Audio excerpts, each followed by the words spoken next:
Good afternoon. I'm here with Juan Valencia, Vladimir Valdenegro, Matthew Sosa, Jorge Tejera, and we'll be presenting a in-depth review of Garmin Ltd.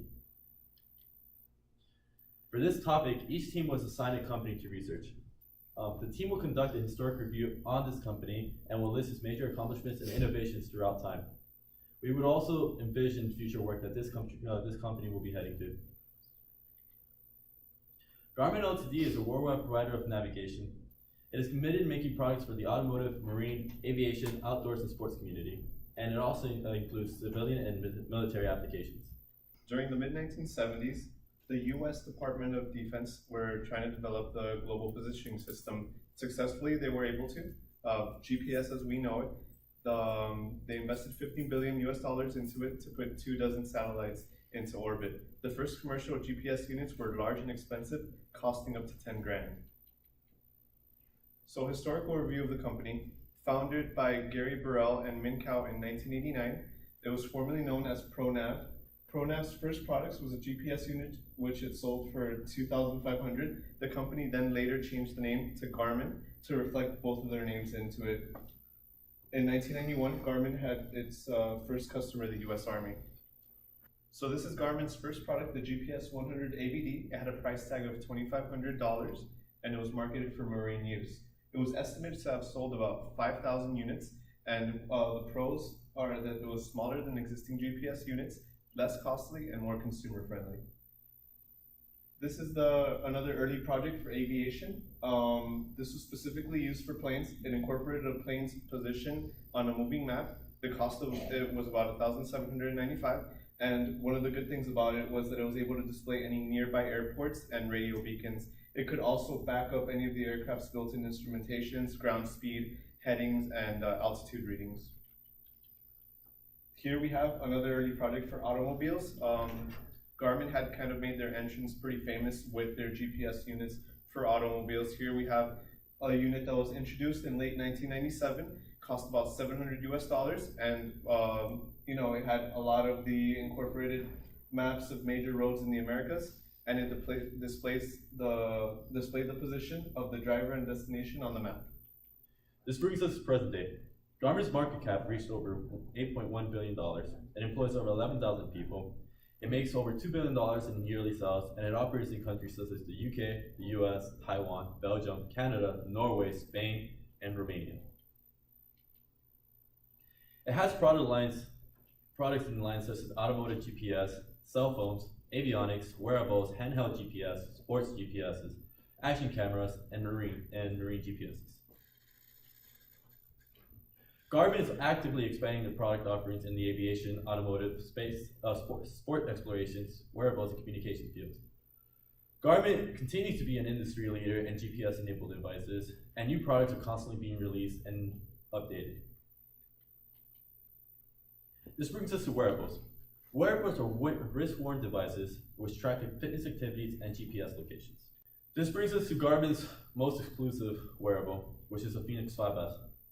It retails at about $850. It has a battery life of 40 hours, and it offers a high customization option for the user interface. The cons, however, is it has low pixel density and the screen is prone to shattering. We as a team would encourage Garmin to offer a more rugged support to the screen and increase the pixel density to have a better and colorful image display. This brings us to action cameras. Action cameras are shock-resistant, waterproof cameras used in high-intensity sports such as snowboarding and hiking. They also allow for a smaller footprint. Garmin's top-of-the-line action camera is a Verve Ultra 30. It retails at about $400. It has expandable memory, only weighs 3.1 ounces with the battery included, and offers 12 megapixel 4K resolution for image and video capture at 30 frames per second. However, it is quite expensive and it does require additional accessories. The automotive industry is huge for Garmin. Garmin offers different solutions for different types of GPSs, but most notably is the Drive Assist 51MTS GPS. It offers modularity with other Garmin products. It has a built-in dash camera, and it also has an alert function so that the driver can be alerted if there's a collision about to occur. The battery life, however, is only 30 minutes. For this product, we would recommend Garmin to increase the battery life just in case the 12-volt plug does not work on the car.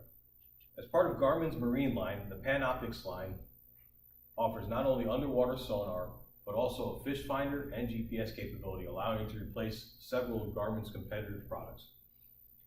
As part of Garmin's aviation line, the G5000 and other similar products offer not only GPS location and tracking of the plane, but also, in some cases, full flight avionics and radar altimeters, making other instrumentation unnecessary for a plane. Garmin's newest product is the InReach line. This product not only offers handheld GPS for extended range expeditions, but also offers the ability for users to contact emergency personnel or base camp by SMS. It has access to GLONASS, GPS, and Iridium satellite function, or Iridium satellite tracking. I'm going to talk about the Garmin's future. Being one of the leading companies in the world is not an easy task for Garmin. There has been many rumors and speculations about how this company is going to perform in the future.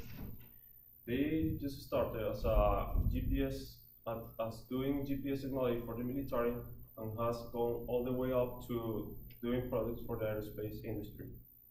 In the last year, Garmin's stock increased by 32%, and it is expected for this year to increase by another 30%. Being a new industry for Garmin, it has been very good.